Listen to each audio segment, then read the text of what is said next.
প্রধান বিচারপতি ওবায়দুল হাসান বলেছেন, বিচার পেতে গিয়ে অনেক বিচারপ্রার্থী নিঃস্ব হয়ে যাচ্ছেন, এটা বাস্তবতা। ৪০ লাখ মামলার বিপরীতে ২,০০০ বিচারক কাজে নিযুক্ত আছেন বলে উল্লেখ করেন তিনি।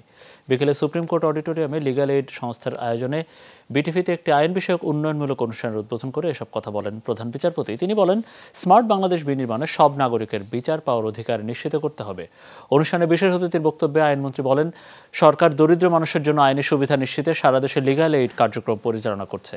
এটি সফল প্রচেষ্টা হিসেবে এরই মধ্যে মানুষের মাঝে সাড়া ফেলেছে। দেশের মাত্র ২,০০০ বিচারক ৪০ লক্ষেরও অধিক মামলা নিষ্পত্তির কঠিন দায়িত্ব কাঁধে নিয়ে প্রতিনিয়ত কাজ করে যাচ্ছে। তবুও মামলা জট হতে আমরা পরিত্রাণ পাচ্ছি না। অনেক ক্ষেত্রেই একটি মামলা চূড়ান্তভাবে নিষ্পত্তি হতে ১০-১২ বছর লেগে যায়। ইতোমধ্যে হয়তো বিচার প্রার্থী লোকটি সর্বশান্ত হয়ে যাচ্ছে মামলার খরচ চালাতে গিয়ে। এসবই আমাদের দেশের বাস্তবতা।